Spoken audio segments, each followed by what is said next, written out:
Permítame de entrada que, para situarnos en escena, vuelva a recordar un poco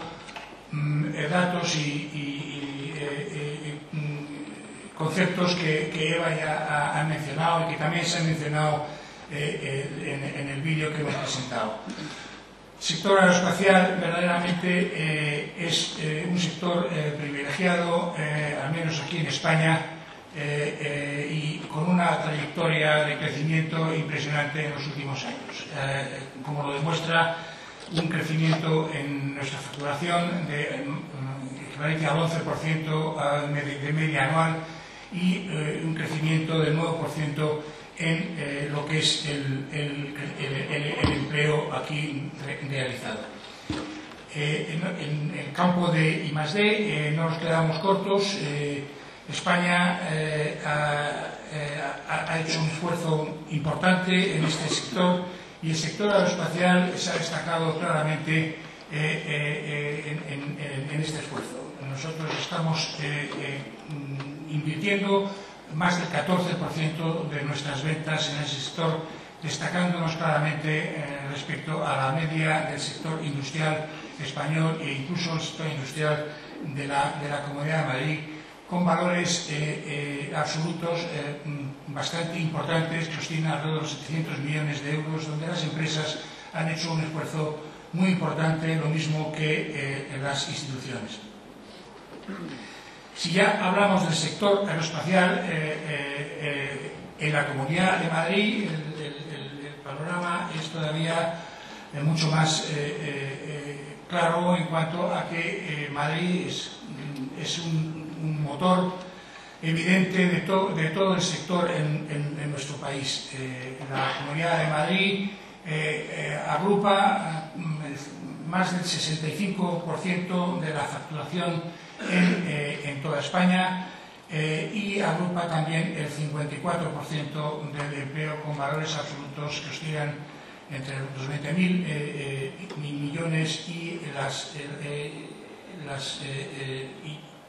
cerca de aproximadamente de 20.000 empleados y cerca de 3.400 millones de euros. Sin embargo, esto no ha sido por ahora suficiente, digámoslo entre comillas, para que Madrid tuviera un clúster aeroespacial. La razón es muy clara. La industria aeroespacial en la Comunidad de Madrid ha crecido de forma natural al amparo de las múltiples ventajas que lleva el estar en la capital y lo que la capital representa para nuestro sector, tanto desde un punto de vista de cercanía a las instituciones, a los operadores, instituciones compradoras, como de proyección hacia el exterior, hacia fuera de España, tanto Europa como el resto como el resto del mundo. Además, siempre todos los gobiernos regionales de la Comunidad de Madrid,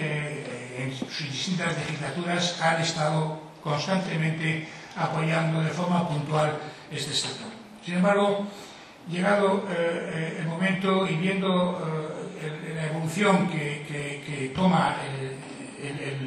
la economía mundial y en particular el sector nuestro respecto a lo que ha sido la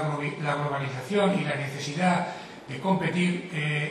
fue necesario el plantearnos, para estar a la altura de esas circunstancias y de ese nivel de competencia,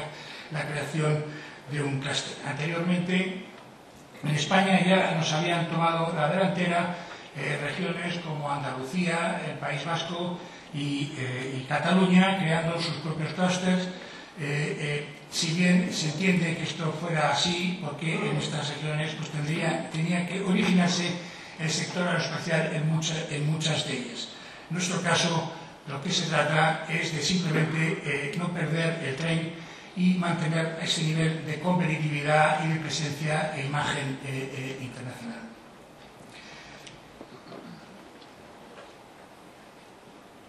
Desde la fundación del clúster en el año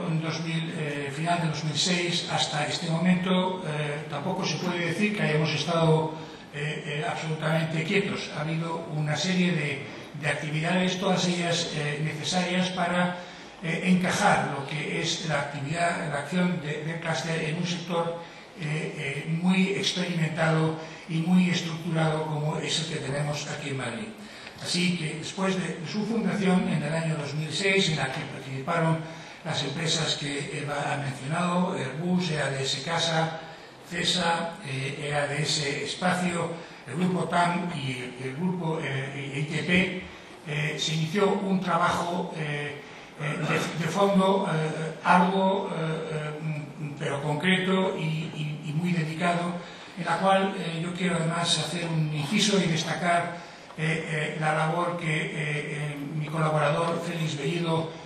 hizo desde el primer momento y que gracias a él hemos podido llegar a este momento hoy de una forma fluida y sin sobresaltos. Así que a Félix yo le agradezco personalmente y espero que todos ustedes también agradezcan esa entrega y esa dedicación de la que he hecho honor. Con él al frente de muchas de las actividades que estaban haciendo puntualmente desde el clúster, en el año 2007 estructuramos las actividades del clúster alrededor de los planes que ya se tenían desde la Comunidad de Madrid, tanto el plan de innovación como el plan estratégico. Finalmente, en el año 2008 y en el año 2007 también tuvimos el primer plan estratégico del sector aeroespacial, del clúster aeroespacial, que fue el primer paso para empezar a ver las necesidades que se iban teniendo. El nombramiento mío como gerente del clúster se produjo a principios del año 2008, pero por razones personales tuve que sufrir una serie de operaciones que me impidieron tomar posesión de mi cargo hasta final del mes de mayo. Bueno, finalmente se produjo y desde entonces hasta este momento no hemos dejado de trabajar en poner los cimientos de lo que queremos que sea el funcionamiento en el futuro de este clúster. Entre medias, por supuesto, no hemos dejado de recibir todos los apoyos que la Comunidad de Madrid nos ha ido dando en todos los sentidos, tanto desde un punto de vista orgánico, en cuanto a recursos, como desde un punto de vista económico. Hemos dedicado ese tiempo a establecer un plan de operación, consecuencia de ese plan estratégico que había mencionado del año 2007 y que espero ahora trasladárselo a ustedes de la forma más sencilla y que intento, vamos, y espero obtener una motivación por su lado de participar en este proyecto que sin duda tiene, de acuerdo con lo que ha dicho Eva, muchas posibilidades de salir si hacemos las cosas bien. ¿Qué es lo que queremos hacer? Bueno, es claro, nuestra idea fundamental, nuestra misión de este clúster es la de consolidar y mantener la imagen y la posición de liderazgo del clúster en la Comunidad de Madrid, por supuesto, y en España y en todo el mundo. Para llevar a cabo esta misión contamos con dos líneas de actuación muy claras. En primer lugar, es buscar la cooperación interactiva entre los distintos agentes que participan en el sector aeroespacial, es decir, el gobierno, las instituciones investigadoras, los operadores y la industria que trabaja en el sector, y promover su competitividad para hacerla merecedora de participar en todos los proyectos que vayan surgiendo tanto en España como en el resto del mundo.